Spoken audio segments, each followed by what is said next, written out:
अस्सलामुअलैकुम CSS aspirants. आज हम जिस टॉपिक पे बात करने जा रहे हैं वो बहुत इंटरेस्टिंग जो है ना वो टॉपिक है। उसका ताल्लुक़ है सेकंड वर्ल्ड वार और फर्स्ट वर्ल्ड वार के दरमियान में जो एक कलेक्टिव सोच हमें नज़र आती है किसी हद तक लीडरशिप के अंदर, वर्ल्ड लीडरशिप के अंदर, कि मामलात जो हैं वो बॉर्डर पे बंदूक से या बुलेट से हल करने की बजाय जो है वो टेबल टॉक के ज़रिए, आर्बिट्रेशन के थ्रू, नेगोशिएशन के थ्रू या मिल बैठ के जो है ना डायलॉग के थ्रू जो है ना वो करने की जो सोच है उसकी गुंजाइश जो है वो फर्स्ट वर्ल्ड वार और सेकंड वर्ल्ड वार के दरमियान हमें नज़र आती है। वो पैदा हुई, उसको एग्जीक्यूट करने की कोशिश की गई। वो एक अलग बहस है कि वो प्रॉपर तौर पे क्यों अपना कामयाब नहीं हो पाई, उसके फेलियर और उसके काजेज़ वो हम डेफिनेटली जो है ना वो डाउन द लाइन डिस्कस करेंगे। लेकिन लीग ऑफ नेशंस, इस कॉन्सेप्ट पे बात करते हैं कि इस कॉन्सेप्ट को सबसे पहले कैसे चॉक आउट किया गया, ये प्लान किस तरह से सामने रखा गया और फर्दर किस तरह से इसकी एग्जीक्यूशन हुई। तो लीग ऑफ नेशन का जो आइडिया है बेसिक, वो है अमेरिकन प्रेसिडेंट जो थे वुडरो विल्सन,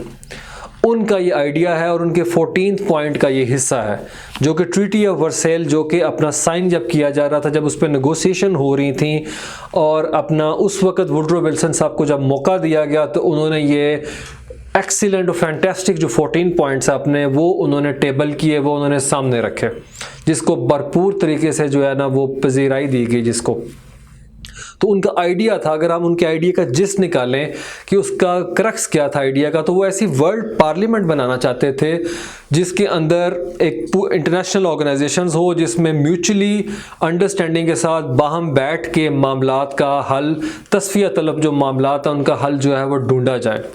तो वो वर्ल्ड पार्लियामेंट बनाना चाहते थे, जिसके बाद वो चाहते थे कि वॉर जो है वो बिल्कुल नामुमकिन शक्ल इख्तियार कर जाए, कि वॉर तक जाने की नौबत ही ना आए, वो गुंजाइश ही पैदा ना हो। और उनका विजन था डिसआर्मामेंट का, कि जो कंट्रीज़ जो है वेपन जो है असले की तरफ तवज्जो दे रहे हैं, जो पैसा इन्वेस्टमेंट उस तरफ कर रहे हैं, वो सारी की सारी जो है वो हेल्थ को इम्प्रूव करने पर लगाया जाए, वो जॉब की अपॉर्चुनिटीज़ क्रिएट की जाए, अनएम्प्लॉयमेंट ख़त्म की जाए, स्लेवरी को ख़त्म किया जाए जो उस ज़माने के अंदर थोड़ी बहुत रह गई थी। और इसी आइडिया के अंदर, इन्हीं पॉइंट्स के अंदर उनका जो विजन था कि अगर ट्रीटी ऑफ वर्सेल को लेटर एंड स्पिरिट में आपने इन्फोर्स करना है और आप चाहते हैं कि कंट्रीज़ अपने प्रॉमिस से पीछे ना हटें, बैक ऑफ ना करें, रिनेगेट ना करें, तो उसके लिए जो है 14 पॉइंट्स की इन्फोर्समेंट बहुत ज़रूरी है। लेकिन आयरॉनिकली वुडरो विल्सन ये आइडिया फ्लोट करने वाले हैं, उसको एग्जीक्यूट करने वाला यूरोप है, लेकिन ironically America league of nation का हिस्सा नहीं बना। उसकी रीज़न क्या थी? जब ये आइडिया लेके वो अमेरिकन सेनेट के पास गए तो सेनेट ने उसको इंडोर्स करने से इनकार कर दिया, और जो नॉन इंटरवेंशन का जो उनका कॉन्सेप्ट था उसको उन्होंने लेके फर्दर कंटिन्यू किया कि हमें इस आइडिया की कोई ज़रूरत नहीं, लीग ऑफ नेशन के अंदर जाके हम जो है अपने ऊपर जो है वो क्या कहते हैं लिमिटेशंस कर लें, हम साइड पे बैठे हुए हैं और हम उस जगह के ऊपर बैठ के बड़ा ईजिली मनूवर कर सकते हैं, हमें बिल्कुल कतन कोई ज़रूरत नहीं, क्योंकि अमेरिका उस वक्त तक किसी भी तरह से किसी बड़ी अपग्रेड गेम के अंदर ना फरीक था, ना उसकी किसी से उस तरह से टसल थी है। तो अमेरिका जो है वो सेनेट के, चूंकि सेनेट की तरफ से वोट नहीं मिल सका, इसे वुडरो विल्सन का आइडिया तो डेफिनेटली एग्जीक्यूट हुआ, लेकिन अमेरिका उसका हिस्सा नहीं बना किसी भी स्टेज के ऊपर। अब हम जाते हैं बैकग्राउंड के अंदर कि इसका बैकग्राउंड का क्या था। उस वक्त फर्स्ट वर्ल्ड वॉर के बाद फर्स्ट वर्ल्ड वॉर से कबल दुनिया मल्टीपोलर वर्ल्ड थी, जो कि हम देखते हैं बाद में बाइपोलर हुई और फिर से अपना यूनिपोलर होगी सोवियत यूनियन के डिसइंटीग्रेशन के बाद। तो मल्टीपोलर यूरोप के अंदर पावर सेंटर्स बहुत ज़्यादा थे उस वक्त, और सीक्रेट डिप्लोमेसी होती थी, जिसको वुडरो विल्सन ने बाकायदा तौर पर डिनाउंस किया कि सीक्रेट डिप्लोमेसी नहीं होनी चाहिए कंट्रीज़ के बीच में, ओपन डिप्लोमेसी होनी चाहिए, डिप्लोमेटिक टाइज होनी चाहिए, क्योंकि सीक्रेट डिप्लोमेसी की वजह से बहुत ज़्यादा इबहाम, बहुत ज़्यादा एप्रीहेंशंस पैदा हो जाती हैं कंट्रीज़ के दरमियान, जो कि बाद में किसी न किसी सूरत में कोई क्लैश की सूरत इख्तियार कर जाती हैं। और इसके बैकग्राउंड का जो थर्ड पॉइंट है वो डील करता है US adhering to Monroe doctrine, जो कि अमेरिका के प्रेसिडेंट थे अर्ली 80s के अंदर, 18वीं सदी के अंदर 1823 में जो प्रेसिडेंट जेम्स मॉनरो थे, उन्होंने कांग्रेस के थ्रू, कांग्रेस के प्लेटफॉर्म पे खड़े होकर वेस्टर्न हेमिस्फीयर जो यूरोप है उसको वार्निंग जारी की थी कि अमेरिका का वो जो सारा वो रीजन था, उस रीजन में आप किसी तरीके से ना तो कॉलोनाइजेशन करेंगे और ना ही कोई पपेट जो है रजीम है, मोनार्क जो है उसकी इंस्टॉलेशन करेंगे। तो वो नॉन इंटरफेयर और अमेरिकाज के मामले में उस रीजन के मामलात में दखल अंदाजी नहीं देंगे सियासी मामलात में। और नॉन इंटरफेरेंस की पॉलिसी थी उस वक्त अमेरिका की, जिन हालात में ये सारा प्लान जो है वो अपना एग्जीक्यूट किया जाने से कबल जो है ना वो जो सूरत हाल थी है अपना खुद अमेरिकन प्रेसिडेंट ने आइडिया फ्लोट किया था अपना यूरोपीय कॉन्टेक्स्ट में। तो उनकी नेक नीयति पे शुआ नहीं किया जा सकता, क्योंकि अमेरिका को किसी तरीके से ना फर्स्ट वर्ल्ड वॉर में डेंट पहुंचा था, ना ही वो किसी कंट्री के साथ उस तरह से एंगेज था, कोई मामलात का मसला था, कोई स्कफल थी उनकी, कोई टेंशन उस तरह से नहीं थी, कोई क्राइसिस लाइक सिचुएशन फेस नहीं कर रहा था अमेरिका।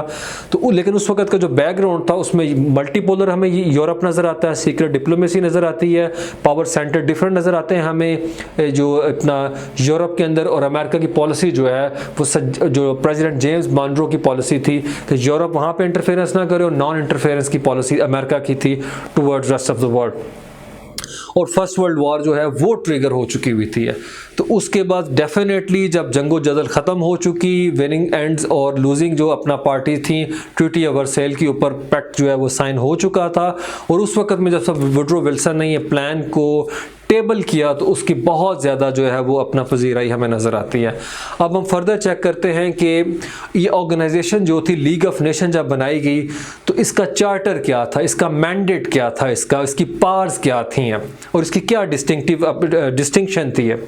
तो सबसे पहले बात करेंगे हम इसकी असेंबली की। इसकी असेंबली जो जिस तरह से जनरल असेंबली है यूनाइटेड नेशंस की, और यहाँ पे मैं ये बात जो है ना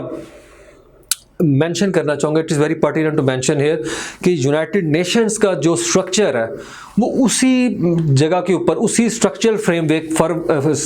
फ्रेमवर्क के ऊपर खड़ा है जो कि ऑलरेडी लीग ऑफ नेशंस का था। अगर हम फर्दर बात करेंगे ILO वो हमें नज़र आती है। अगर हम एजेंसीज़ की बात करें जो डिफरेंट कमेटीज़ जो डील करती हैं हेल्थ को, जो डील्स करती हैं रेफ्यूजीज़ को, वो बिल्कुल उसी पैटर्न पे काम कर रही हैं जिस पर लीग ऑफ नेशंस खड़ी थी। इसी तरीके से कोर्ट ऑफ इंटरनेशनल जस्टिस, आज का जो ICJ है वो उस वक्त कोर्ट ऑफ इंटरनेशनल जस्टिस थी, लेकिन उस वक्त वहाँ पे जो मामला डिस्प्यूट सेटल किए जाते थे वो बिल्कुल मैक्रो लेवल के ऊपर थे, माइक्रो लेवल के ऊपर थे, वो बिल्कुल निचले तबके लेवल के ऊपर थे। जबकि अब तो कंट्रीज डेफिनेटली सॉवरेनिटी की इश्यूज तक जो है वो ले जाते हैं। पाकिस्तान कुलभूषण जाधव का, इंडिया कुलभूषण जाधव का इशू जो है वहाँ के ऊपर टेकअप लेकर गया हुआ है। इसी तरह कई कंट्रीज अपने बॉर्डर डिस्प्यूट्स जो हैं वो ICJ के अंदर जो है वो टेररिज्म के इश्यूज जो हैं वो लेके गए हुए हैं दूसरे कंट्रीज के खिलाफ।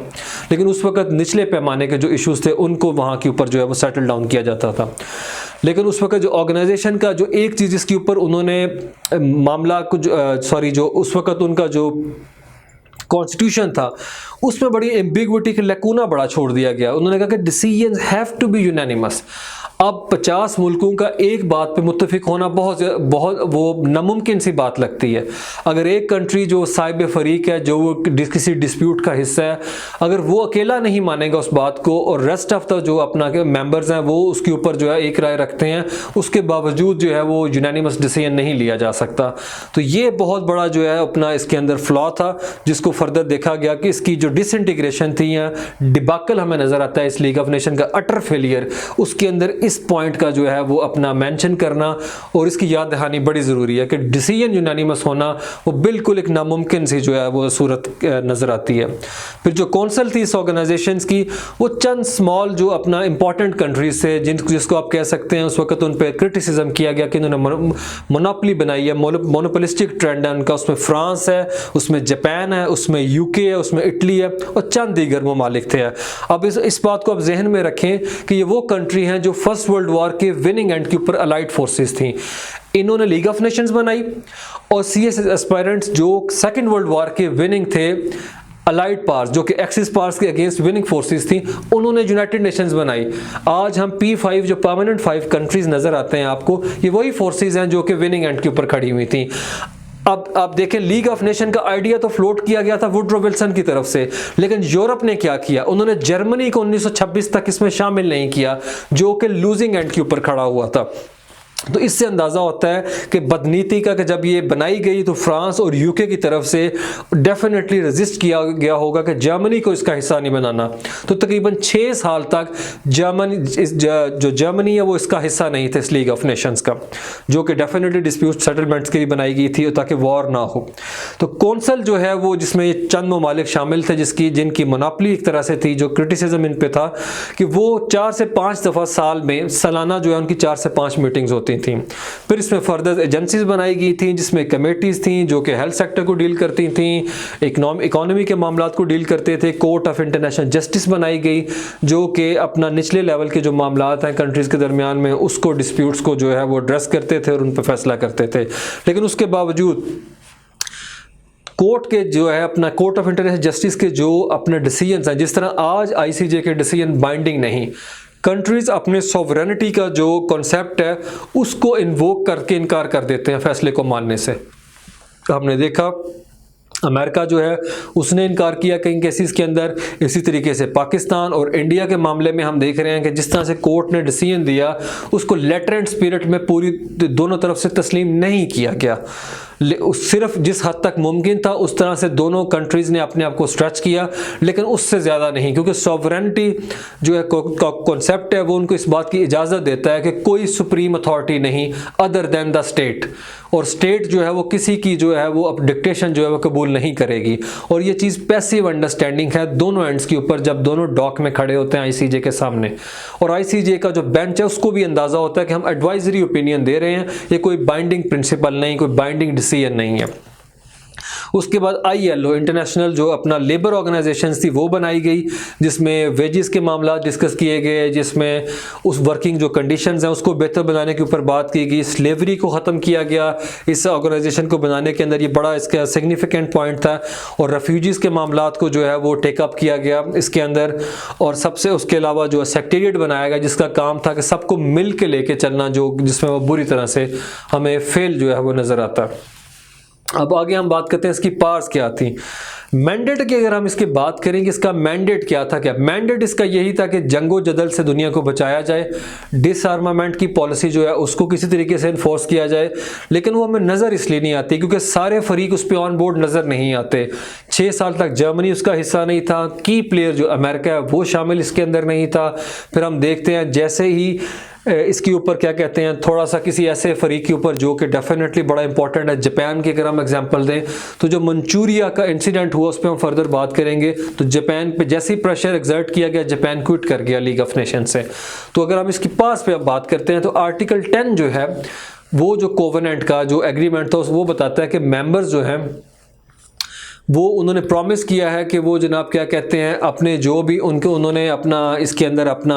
वादे वईद किए हैं वो उसका पास करेंगे पूरी तरीके से है। लेकिन वो हम फर्दर देखते हैं कि वो चीज़ जो है ना वो लिप सर्विस ही रही, वो चीज़ एग्जीक्यूट नहीं हो सकी। फिर कंडेमनेशन की बात है कि जो अपना लीग ऑफ नेशंस हैं वो कंडेम करेगी किसी कंट्री के ऐसे एक्ट को जिसमें किसी भी मेंबर के खिलाफ एग्रेशन जो है वो शो होगा और उसको बताया जाएगा कि आप ये काम नहीं ठीक कर रहे। फिर उस पर और अगर फर्दर अपना क्या कहते हैं वो उस चीज़ को कंटिन्यू करते हैं तो उसके लिए क्या इनके पास रेमेडी है, सैंक्शन लगाई जाएंगी उनके ऊपर, उनके साथ ट्रेड नहीं की जाएगी, एम्बार्गो लगाया जाएगा उनके ऊपर। और अगर वो 2 कंट्रीज़ मिल बैठ के अपने केस को लेके आते हैं लीग ऑफ नेशन के अंदर तो आर्बिट्रेशन करवाई जाएगी। दोनों के मामलात को तस्फिया जो है वो उसको हल कराने के अंदर लीग ऑफ नेशन अपना भरपूर ताउन करेगी। आगे हम देखते हैं जो इसका सबसे इंपॉर्टेंट पॉइंट्स हैं कि फेलियर्स इसके क्या हैं, कॉजेज ऑफ फेलियर्स क्या हैं। हम एग्जाम्पल बाद में देंगे कि फेलियर 1920s में क्या थे, 1930s में फेलियर क्या थे, और सक्सेस स्टोरीज भी चाहना है जिनका मेंशन करना बड़ा ज़रूरी है। अब हम बात करते हैं इसकी फेलियर की काजेज़ क्या थी। सबसे पहले तो जो हमने बात की कि एब्सेंस ऑफ बिग पावर्स, कि बिग विग्स जो थे, जो बिग गन्स थी वो इसका हिस्सा बिल्कुल भी नहीं थी शुरू से, जिसमें जर्मनी डेफिनेटली वो नहीं था, अमेरिका जो हमने बात की जो कि आइडिया को ट्रिगर करने वाले थे वो इसका हिस्सा नहीं थे। उसके अलावा यूके और फ्रांस की डोमिनेशन थी जिसकी वजह से जो दूसरी फोर्सेस थी ओपोनेंट थे उनको मौका मिल गया फिर क्रिटिसिज्म करने का कि ये सिर्फ चंद कंट्रीज़ की एक हेजमोनिक डिज़ाइन है। जिस तरीके से आज यूएन के ऊपर अपना जो क्रिटिसिज्म होता है कि ये चंद मुल्क जो हैं उन्होंने अपने मफाद के लिए जो है इस ऑर्गेनाइजेशन को वो अपना उसकी बका जो अभी तक रखी हुई है। फिर राइज ऑफ डिक्टेटरशिप्स, कि इसके बावजूद कि ये चीज़ ना हो, डेमोक्रेटिक सेटअप जो है वो हमें नज़र नहीं आते, डिक्टेटोरियल जो अपना माइंड सेट है वो फ्लरिश करता हुआ हमें नज़र आता है, स्पेशली यूरोप के अंदर जो हमने देखा इटली और अपना जर्मन के अंदर है। उसके बाद लिमिटेशंस ऑफ लीगल मेथड्स, कि इनके पास यूनाइटेड नेशंस के पास कोई लीगल फ्रेमवर्क हमें जो है ना वो उस तरह से नज़र नहीं आता, बड़े पैमाने लेवल के ऊपर बड़ा लिमिटेड किस्म का था इनका लीगल जो फ्रेमवर्क था मामलात को मैनेज करने के लिए। फिर दूसरी बड़ी बात कि इनके पास जिस तरह से आज यूनाइटेड नेशंस भी लैक करती है, कोई पॉलिसी को इन्फोर्स करने के लिए कोई मैकेनिज्म उस तरह से नहीं। दो यूनाइटेड नेशंस के अंदर जो आर्टिकल जो चैप्टर 7 जो है वो इन्फोर्स करता है कि अगर आपको कहीं नज़र आ रहा है ऐसा एग्रेशन हो रहा है जो वर्ल्ड पीस को किसी तरीके से डैमेज कर सकता है, डेंट डाल सकता है, तो कंट्री उसके खिलाफ जो है वो अपना जो मिलिट्री मसल है वो अपना यूनाइटेड नेशन जो है वो कंट्रीज़ को ऑन बोर्ड लेके वो शो कर सकता है। लेकिन इंटरनेशनल पॉलिसिंग नहीं थी, आप डिसीजन मेक कर सकते हैं लेकिन उसको इन्फोर्स नहीं किया जा सकता। और बिग फैंग्स जो हैं वो बड़े दान दिखाए जाते थे उन कंट्रीज़ को जो छोटे थे कंट्री, या जो अपना कंट्री उस लेवल में अपने आप को डिफेंड नहीं कर सकते थे। लेकिन जो बड़ी पावर्स हैं लाइक यूके, फ्रांस, जर्मनी, उनके खिलाफ अपीजमेंट की पॉलिसी थी, मतलब उनको इग्नोर उस तरह से किया जाता था अगर उनकी तरफ से कोई ऐसी हरकत सरजद भी हो जाती थी। फिर हम देखते हैं कि फेलियर में मंचूरियन क्राइसिस था।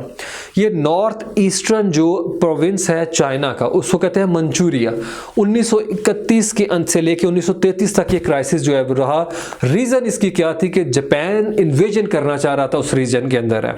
और उसके लिए उन्होंने स्टेज किया एक अपना इंसिडेंट को, जिसमें जापान के एक अपना मिलिट्री पर्सनल ने जापान की जो जापान ओन्ड जो अपना रेलवे का ट्रैक था उसको बम से उड़ाने की कोशिश की, और उसके जवाब में फौरी जवाब के अंदर खुद उस इंसिडेंट को उन्होंने अपना स्टेज किया और उसके बाद इन्वेड कर दिया भरपूर तरीके से उस रीजन के अंदर, और कब्जा करके एक पपेट रजीम को वहां पे इंस्टॉल कर दिया। लेकिन जो लीग ऑफ नेशंस थी वो उसके काउंटर में जैसे ही उसने एग्जर्ट किया अपना प्रेशर जापान पे, जापान क्विट कर गया 1933 के अंदर वहां से लीग ऑफ नेशन से। तो इससे पता चलता है, और उसका वो बाद में कुछ बिगाड़ नहीं सके, कोई सैंक्शन नहीं लग सकी उस तरह से, कोई बाइकआउट नहीं किया गया उसका जापान का। तो इस क्राइसिस की ये अटर फेलियर नजर आता है लीग ऑफ नेशंस का। उसके बाद लीगली जो डिसीजन मैंने पहले बात की, लीगली डिसीजन ना आज अपना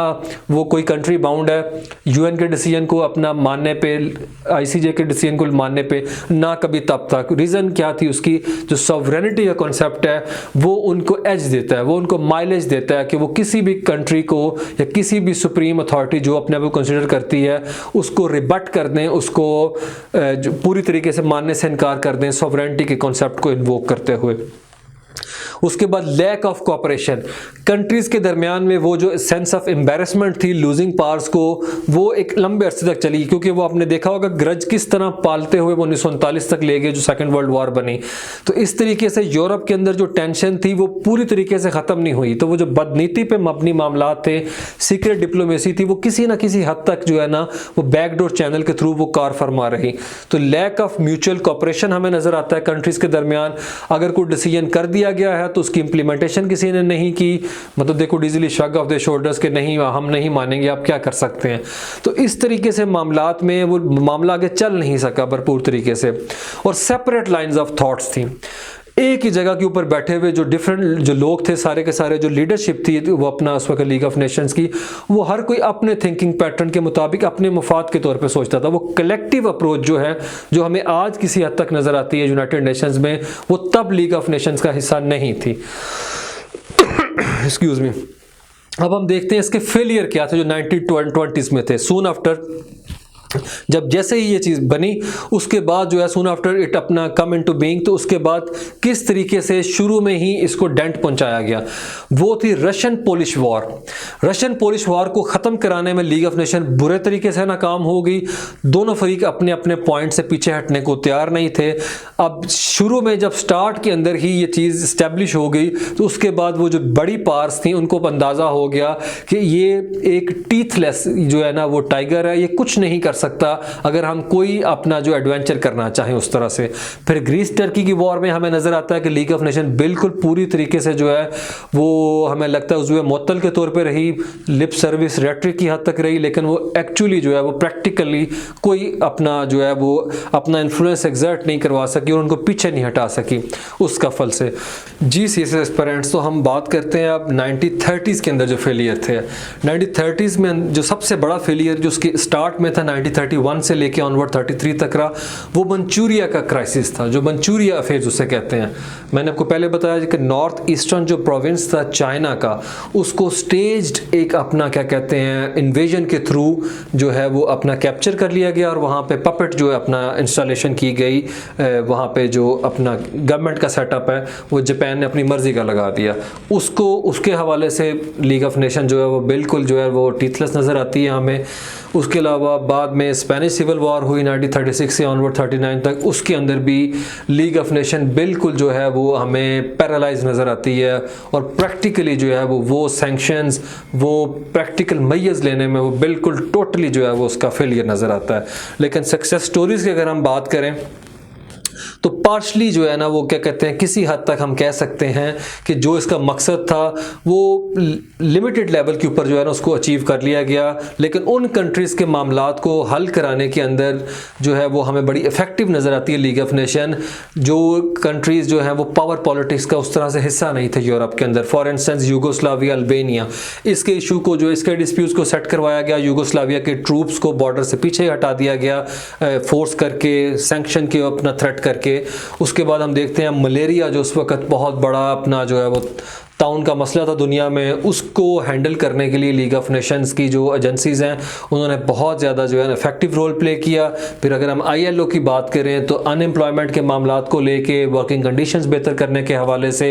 और फिर अपना जो सैलरी के अपना मामलात हैं वर्कर्स के, आम लोगों जो अपना वर्किंग कम्युनिटी है उसके लिए ILO ने मेंबर स्टेट्स के साथ मिल के बहुत ज़्यादा रोबस्ट किस्म का जो है ना वो एक्शन लिया, जिसकी बड़ी पजीराई उस वक्त भी की गई और इसी मैकेनिज्म को इन्फोर्स किया गया। UN के अम्ब्रेला के अंदर आज भी ILO काम कर रही है। और एक और बड़ा सिग्निफिकेंट और वाइटल इसने रोल प्ले किया था, 4 लाख के करीब जो ट्रूप्स थे जो डिफरेंट वॉर्स के अंदर जो है प्रिजनर बना दिए गए थे, उनको रिहा करा के उनके कंट्रीज़ में, उनके मुल्कों में वापस भिजवाया गया था। उसके अलावा हम देखते हैं डिफरेंट इंटरनेशनल कॉन्फ्रेंस करवाई गई टैरिफ्स के हवाले से और ट्रेड के एग्रीमेंट किए गए, म्यूचुअल एग्रीमेंट किए गए, जिसमें